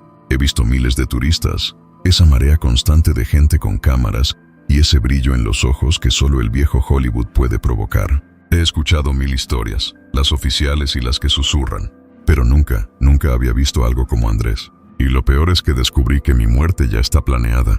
Les cuento mi historia porque necesito que alguien sepa la verdad si algo me pasa. Es la única manera que se me ocurre de sabotear este destino. Mi nombre es Carmen Delgado, 35 años, nacida y criada en Boyle Heights, en el este de Los Ángeles. El cementerio es mi segundo hogar, mi oficina bajo las palmeras altas y el cielo cambiante de LA. Para mí, no es solo un jardín de estatuas de ángeles y mausoleos de mármol que albergan a Judy Garland, Rudolph Valentino o Chris Cornell. Es un pedazo de historia. Pero más importante aún, es un reflejo de nosotros, de la gente que construyó esta ciudad, la gente que a menudo queda fuera del cartel grande de Hollywood. Los viernes y sábados por la noche doy mis tours especiales, mitos y leyendas del Hollywood nocturno. Empiezan a las 8, justo cuando el sol se ha ido por completo detrás de la colina, dejando solo el brillo lejano y engañoso de Hollywood Boulevard. La oscuridad aquí no es total, es una oscuridad sofisticada, puntuada por la luz ambiental que baña suavemente las criptas más grandes y el halo anaranjado que sube del tráfico incesante. El aire huele a eucalipto y a jacarandas, mezclado a veces con el incienso dulce de algún evento en el césped. Es un lugar de belleza, de calma, hasta que dejas de mirar las tumbas y empiezas a mirar quién las visita. Fue en abril de 2024 cuando lo noté por primera vez. Una noche de sábado, el grupo era grande, unas 50 personas, todos con sus linternas. Yo estaba cerca del estanque de los cisnes, hablando de cómo la leyenda de Valentino sigue atrayendo a fans desde hace casi 100 años, cuando mis ojos tropezaron con él, Andrés Mendoza, o al menos, así se presentó, un hombre latino de unos 40 y pocos, aunque su rostro parecía no tener edad. Vestía un traje de lana negro, anticuado, como de los años 30 o 40, con solapas amplias, un sombrero fedora impecable y lentes de sol oscuros, incluso de noche. Un detalle que me chirrió de inmediato. ¿Quién usa lentes de sol a las 8:30 de la noche en un cementerio? Se paraba siempre al fondo del grupo, en el límite de la luz de mi linterna. Nunca se movía a menos que yo lo hiciera. No parecía interesado en las historias de las estrellas que compartían su espacio eterno con los estudios de cine. Mientras yo hablaba de Johnny Ramone o del perro de Mickey Rooney, él solo tomaba notas. Tenía una libreta de cuero gastada, casi deshecha, con páginas de un color amarillento y vetusto. Escribía con una pluma fuente, lentamente, con una caligrafía que parecía haber sido olvidada por el tiempo. Al principio, lo descarté como otro excéntrico de Ela. Aquí los hay por docenas. Pero a la tercera semana, el patrón era demasiado marcado para ignorarlo. Cuando el tour terminaba, justo cuando la gente venía a darme propina o a tomarse una selfie conmigo, él se acercaba. Su voz era grave, con un acento formal, un español que sonaba de otra época. No el spanglish rápido y fusionado que hablamos en el este de LA. Disculpe, señorita Delgado, me decía quitándose el fedora por un momento, revelando un cabello peinado con pomada que brillaba bajo la luz de la farola más cercana. ¿Usted que es la guía? ¿Conoce la ubicación exacta de la tumba de Dolores Martínez? Murió en 1938, yo lo miraba. Dolores Martínez. El nombre no me sonaba.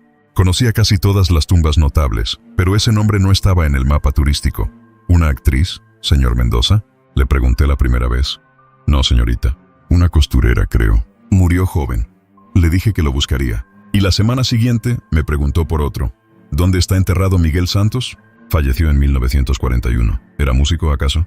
Y a la quinta semana, la tumba de Elena Robles, 1935. ¿La que trabajaba en la cafetería de los estudios? El patrón era siempre el mismo, como una música de miedo que se repite en mi cabeza. Solo preguntaba por personas que no eran famosas. Y lo más escalofriante, todas las personas que mencionaba eran latinos que habían muerto en Hollywood en un estrecho marco de tiempo, entre 1935 y 1945. Era como si estuviera creando su propio tour.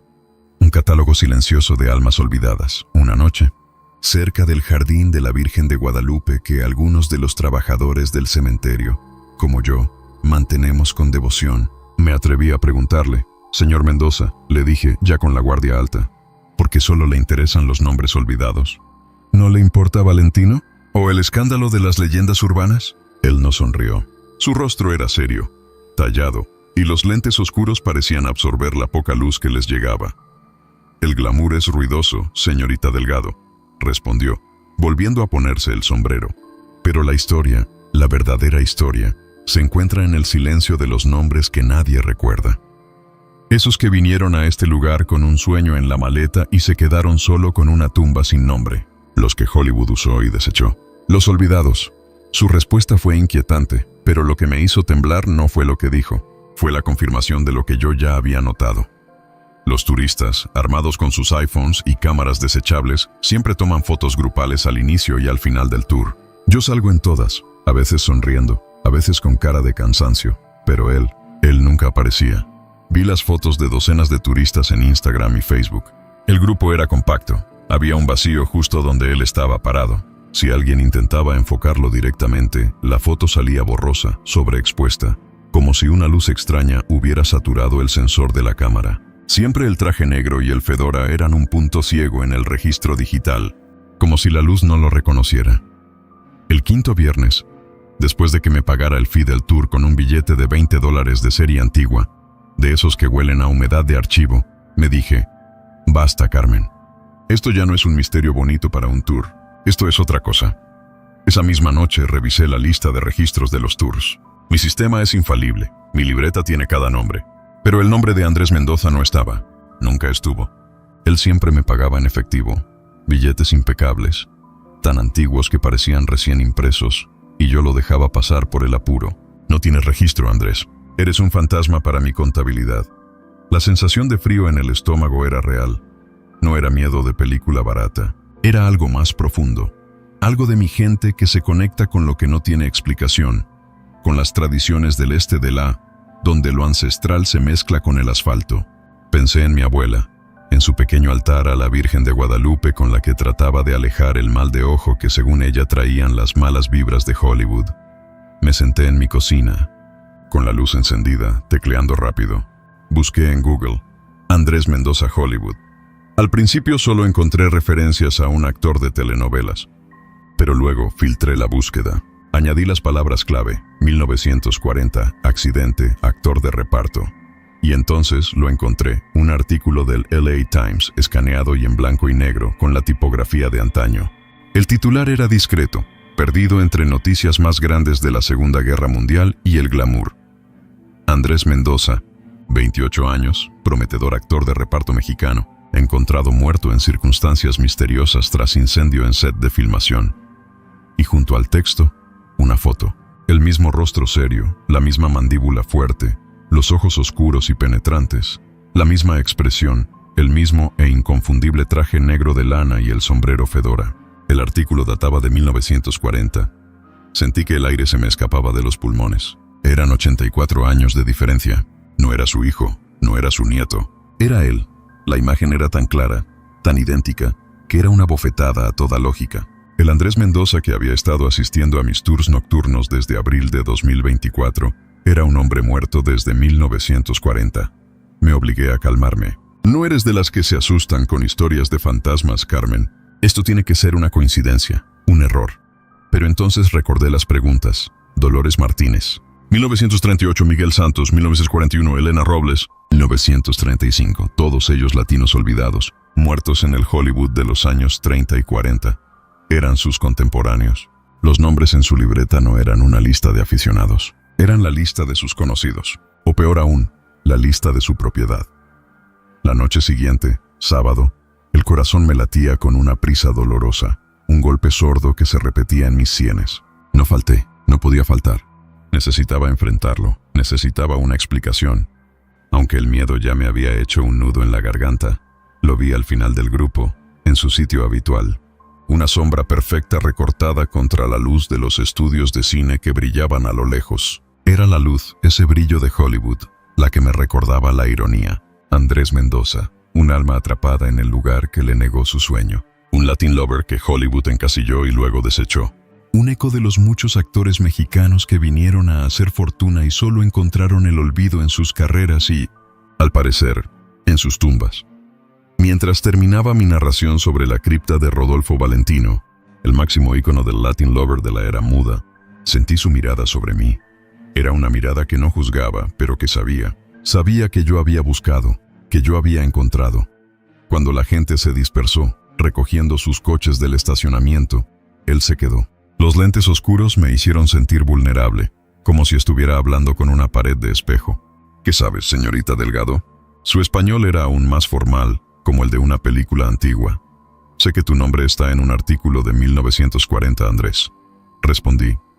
Mi voz era un poco más alta y temblorosa de lo que me hubiera gustado. Sé que estás muerto. ¿Qué estás haciendo aquí? Me miró a través de esos lentes inútiles en la oscuridad, y por primera vez, me dio la sensación de que su figura no era del todo sólida, que se desdibujaba ligeramente con el brillo de las luces lejanas. Acompáñame. Carmen, me dijo usando mi nombre sin mi permiso, pero con una familiaridad antigua. Hay cosas que solo se pueden explicar en el lugar correcto. Me guió, sin tocarme, hacia la sección más antigua y menos transitada del cementerio, donde las palmeras proyectaban sombras largas y tentaculares. El aire se sentía más frío allí, más denso, cargado con el olor de la tierra húmeda y el silencio absoluto. Me sentí como una niña de Boyle Heights, sola y perdida, lejos de la protección de mi Virgen de Guadalupe. Sabía que debía correr, pero mi cuerpo no respondía. La curiosidad, ese maléfico motor de toda historia de terror, me tenía agarrada. Nos detuvimos. Dijo Andrés, señalando con la punta de su sombrero una lápida de granito gris y sencillo. Es el lugar correcto. Me acerqué, con la linterna temblando en mi mano. Leí las letras grabadas. Sentí un escalofrío que no era del aire nocturno. Andrés Mendoza, 1912-1940. Olvidado pero no perdido, estaba frente a su propia tumba. Me quedé allí, mi respiración superficial y rápida, casi un jadeo contra el aire húmedo. La lápida de Andrés Mendoza. 1912-1940, olvidado pero no perdido. El epitafio era como una burla, o quizá una declaración de guerra contra la indiferencia de Hollywood. Explicaciones, Andrés, logré decir, sintiendo el sabor metálico del pánico en mi boca. Dime qué diablos eres. Él suspiró, un sonido que no parecía venir de sus pulmones, sino de la tierra bajo nuestros pies. Soy el vigilante, o el archivista si prefieres. El coleccionista de los olvidados, me explicó en ese español antiguo y formal. Morí aquí, Carmen, en la antesala de mi sueño. Morí en un incendio en el set de rodaje, hace casi 85 años. Estaba a punto de conseguir mi primer papel de protagonista. Mi rostro iba a estar en el cartel, pero el fuego, el sabotaje, la envidia y el hecho de que mi muerte no importara mucho porque yo era solo un mexicano, un Latin lover desechable, me dejaron atrapado aquí, entre el glamour que me rechazó y la tierra que me recibió. Me contó su historia, la de muchos otros, la de los que vinieron del sur de la frontera, con acento, con talento, y que se estrellaron contra el muro de la discriminación racial en la era dorada del cine. Eran obligados a interpretar estereotipos: el bandido, el amante apasionado y peligroso, el jardinero. Nunca el héroe, nunca el hombre de negocios, nunca el galán americano. Todos mis amigos, continuó, mientras su figura parecía absorber la oscuridad que lo rodeaba, murieron igual, con el sueño a medio camino, sin un solo artículo, sin una foto en una revista de verdad. Hollywood se come a la gente, ¿sabes? Y solo escupe los huesos que brillan, las estrellas. Los nuestros, los huesos simples, se pudren en el silencio. Me señaló la libreta de cuero gastada que sostenía, la misma donde lo había visto tomar notas. Era casi negra por el uso y el tiempo. Colecciono recuerdos de ellos, de los olvidados, dijo. Es la única manera de mantener sus memorias vivas, de que no se evaporen en este lugar lleno de fantasmas ruidosos. No entendía a qué se refería con coleccionar recuerdos. Entonces giró la cabeza y señaló hacia la sección de tumbas más sencillas, donde no había mausoleos. Mira, Carmen, mira bien. Encendí mi linterna y vi una lápida sencilla. Josefina Gómez, 1918-1939. Andrés se acercó, se arrodilló frente a ella con el traje negro rozando el césped y extendió su mano, sin tocar nada. Sus dedos se movieron como si palpara algo invisible en el aire. Y allí, ante mis propios ojos, ocurrió. Una materia rojiza, pequeña y tenue, como el vapor de una vela recién apagada, comenzó a materializarse. Se condensó justo por encima de la tierra. Andrés la recogió con delicadeza. Cuando cerró el puño, al abrirlo, tenía un objeto. Un rosario de cuentas de madera, desgastado, con un pequeño crucifijo de metal. Lo guardó en la bolsa de tela que llevaba al cinto. Una bolsa que parecía no tener fondo, como si la tela se tragara la luz. Luego se acercó a otra tumba, la de Ramón Torres, 1915-1942, repitió el ritual. Esta vez, lo que se materializó fue una fotografía, una foto descolorida de un hombre joven en un uniforme militar, sonriendo de forma tímida. Son sus últimos pensamientos, Carmen, me susurró sin mover los labios. Sus posesiones más queridas, su esencia, lo que se aferró a la vida cuando Hollywood los olvidó. Yo los rescato de la tumba, los mantengo en mi catálogo, soy su única memoria. Estaba paralizada. Era una santería retorcida, una tradición de mi gente, pero adaptada al terror, a la esencia de los ángeles. Él no era un demonio. Era un fantasma de la melancolía, un alma en pena que había encontrado un propósito macabro en su propia tragedia. Cuando me giré para huir, el miedo me congeló la sangre. Andrés me había estado esperando. Estaba a 1 metro de mí y bajo los lentes oscuros juré que sus ojos brillaban. Era un brillo de humedad, de una luz interna. Colecciono recuerdos, sí, me dijo. Pero a veces colecciono futuros. Me tomó del brazo. Su toque era el frío de una sábana mojada y me llevó de vuelta a su propia lápida. Tú también estás en mi lista, Carmen Delgado, declaró. Pero tu fecha aún no llega. Yo no planeo la muerte, solo la registro. Abrió la libreta de cuero gastada. La puso bajo la luz de mi linterna. Mi corazón se detuvo. La libreta no contenía notas de historia del cine. Eran nombres, fechas de nacimiento y fechas de muerte. Una contabilidad macabra. Decenas de nombres, la mayoría latinos, todos con un año de muerte entre 1935 y 1945. Y al final, en una tinta que parecía fresca, un nombre que me hizo tambalear. Carmen Delgado, 1989, 2024, grité, un sonido ahogado y animal que se perdió entre las palmeras. Mi propia fecha de nacimiento y 2024. La fecha de muerte era el 31 de octubre de 2024, Halloween. Solo 6 meses en el futuro. Mis ojos se movieron frenéticamente. Debajo de mi nombre había una nota breve, escrita con la misma caligrafía elegante y terrorífica de Andrés. Accidente en la cripta de Valentino, 11:47 p.m. ¿Qué es esto? ¿Estás loco?, grité, aunque sabía que no hablaba con un loco, sino con algo mucho más antiguo y final. Exigí explicaciones. Yo no te mataré, Carmen, respondió con una tristeza que se sentía genuina. Yo no tengo ese poder. Yo solo registro lo que la ciudad reclama. La gente que Hollywood toca, para bien o para mal, tiene un final más dramático. Hay un patrón, una deuda. Cada persona en esta libreta murió en Halloween, la noche en que el velo es más delgado. El pánico me hizo funcionar. Salí corriendo de allí, dejando a Andrés con su libreta y sus nombres grabados. Corriendo bajo las luces lejanas de la ciudad que no sabían nada de la muerte que me esperaba. Durante las semanas siguientes me dediqué a investigar, obsesivamente. Lo hice a escondidas, en la madrugada, en los viejos archivos del cementerio. Con la ayuda de un historiador simpatizante, un hombre mayor que amaba las historias olvidadas, descubrí la verdad completa sobre Andrés. Andrés Mendoza murió durante el incendio de un set de filmación en 1940. El historiador me mostró los reportes originales de la época. Sí, el incendio fue catalogado como accidental, pero los rumores de la época, susurrados en español, hablaban de un sabotaje orquestado por otro actor, celoso de que Andrés estuviera a punto de conseguir el papel que lo sacaría del anonimato. Su muerte nunca fue investigada correctamente porque era más fácil culpar a un accidente latino que a la envidia interna del sistema. Hollywood lo había silenciado, y él en respuesta había creado su propio silencio, su propio catálogo de los olvidados. Pero el verdadero terror vino con el descubrimiento de la conexión personal. Un día, mientras hojeaba viejas cartas de mi bisabuela, Rosa Delgado, la de Boyle Heights, que yo había heredado, encontré una referencia impactante.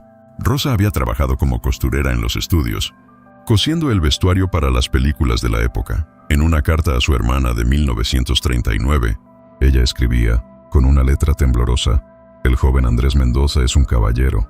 Siempre me trae flores robadas del set. Ojalá los productores se den cuenta de su talento y dejen de verlo solo como el mexicano. Le temo a esta ciudad. Me temo que algo malo le pase. Es demasiado bueno para Hollywood. Andrés me conocía. Sabía quién era yo no porque mi destino estuviera escrito en el cementerio, sino porque yo era la bisnieta de alguien que le importó. Alguien que le mostró humanidad en un mundo que lo trataba como utilería. Yo era un nombre en su libreta, no una víctima elegida al azar. Yo era una extensión de la historia que él estaba coleccionando. El destino me había alcanzado por la línea de sangre. Comprendí que Andrés no era la muerte. Era el heraldo. Me advertía porque le importaba a mi bisabuela. Pero el hecho es que el 31 de octubre se acercaba, y la fecha de muerte en la libreta seguía siendo la misma. La profecía me esperaba en la cripta de Valentino. La fecha del 31 de octubre se cernía sobre mí como la sombra de una guillotina. La libreta de Andrés no era una advertencia. Era un cronómetro. Tenía que desactivarlo. Mi plan era sencillo, nacido del pánico y de la lógica básica. No estar en el cementerio. Pedí vacaciones. Le dije a mi jefe que mi familia me necesitaba en San Diego. Compré un billete de autobús. Estaba lista para huir de Los Ángeles, de sus palmeras espectrales y de su promesa de muerte. El miedo que sentía no era ya por un fantasma, era por la inminencia de un destino escrito. Yo era una mujer de fe, una creyente en la Virgen de Guadalupe, pero lo que Andrés había mostrado iba más allá de la fe. Era un cálculo frío, un patrón que se repetía año tras año. El 30 de octubre, un día antes de la fecha fatídica, mi mochila estaba lista junto a la puerta. Sentía que había ganado, que había burlado a la historia que me había casado por la conexión con mi bisabuela, Rosa. Pero a las 11 de la mañana, mi teléfono sonó. Era mi jefe, con una voz de súplica inusual. Carmen, por favor, es urgente. El evento de Halloween se ha descontrolado, me dijo. Tengo 3 guías enfermas. Han cerrado calles por el tráfico. Es la noche más grande del año. El doble, no, el triple de pago. Mis deudas me apretaron la garganta. La casa de mi abuela en Boyle Heights necesitaba reparaciones. El triple de mi salario era una salvación financiera. Era un soborno del destino. Mi corazón gritaba no, pero mi cuenta bancaria me obligó a susurrar sí. Está bien, dije, con un nudo en el estómago, pero solo hago el tour hasta las 10. Y me voy, sin excepciones. Perfecto. El tour especial es Sombras de los años 20, cerca de la cripta de Valentino, respondió mi jefe, demasiado alegre. El estómago me dio un vuelco. La nota en la libreta. Accidente en la cripta de Valentino, 11:47 p.m. Me obligué a pensar racionalmente. Un tour cerca de Valentino. Eso no significaba que yo moriría allí. Era un lugar popular. La fecha estaba escrita. Pero la hora, el cómo, todavía dependía de mí. No iría a la cripta. No después de las 11. La noche del 31 de octubre, el cementerio era un carnaval macabro. Una niebla artificial de los sistemas de riego se mezclaba con el olor a incienso y a las hojas húmedas de eucalipto, creando un teatro fantasmal. Las luces de los proyectores de cine iluminaban la escena, haciendo que las palmeras se movieran como esqueletos gigantes. El tráfico de Hollywood Boulevard era un zumbido distante y siniestro. Dirigí mi tour especial a las 10 p.m. Lo hice deprisa, cortando historias, sin entretenerme en los detalles. No me atreví a mirar al fondo del grupo. No quería ver el traje negro. A las 11:30 p.m., mi tour terminó. Sentí un alivio tan profundo que casi lloré. Lo había logrado. Me despedí de mi grupo, les deseé un feliz Halloween y me dirigí hacia la salida, lejos de la cripta de Valentino. Pero por supuesto, la lógica del terror no me lo permitiría. El equipo de audio había dejado el micrófono principal, el más caro, cerca de la cripta, donde había comenzado la narración. Tenía que recogerlo. Eran las 11:40 p.m. Solo 7 minutos para mi cita con la muerte. Corrí. La luz de la luna estaba medio cubierta por las nubes bajas de Los Ángeles. Llegué a la sección de Valentino. La cripta, un pequeño mausoleo de piedra con una puerta de hierro forjado, se alzaba ominosa en la oscuridad. El micrófono estaba justo en el suelo, junto a la escalinata. Me agaché rápidamente.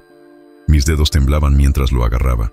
7:45 p.m. 2 minutos. Justo cuando me levantaba, escuché los pasos detrás de mí. No eran rápidos, eran lentos y mesurados. El sonido inconfundible del cuero antiguo rozando el asfalto.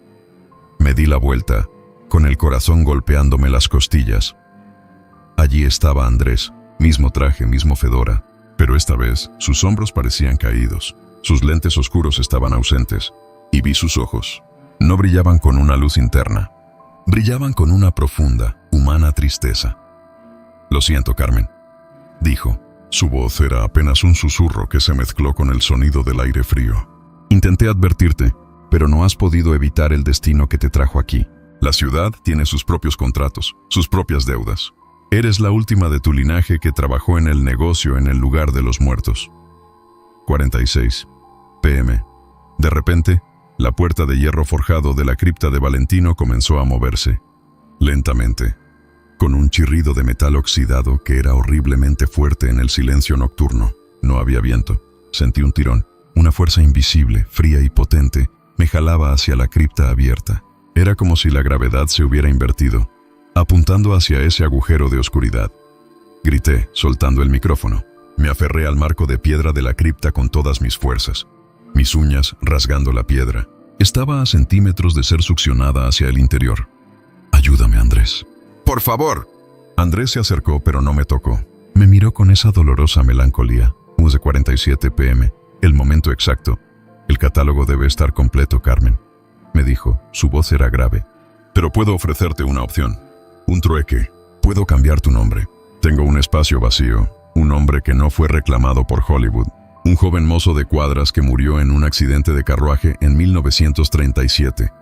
No fue famoso, ni soñó con serlo, pero murió en esta tierra.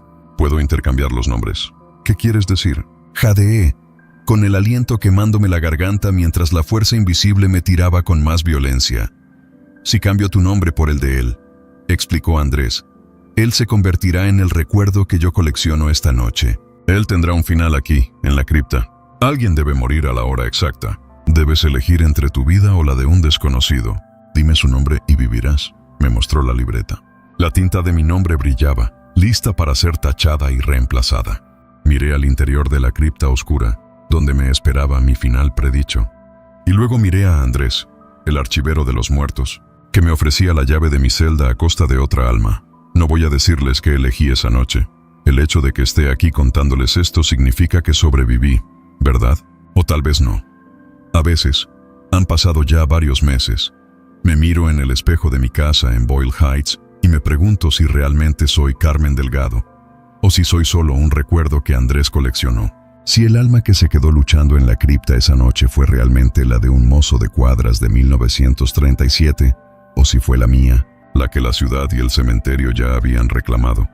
Mi tumba todavía no existe en Hollywood Forever, lo he comprobado.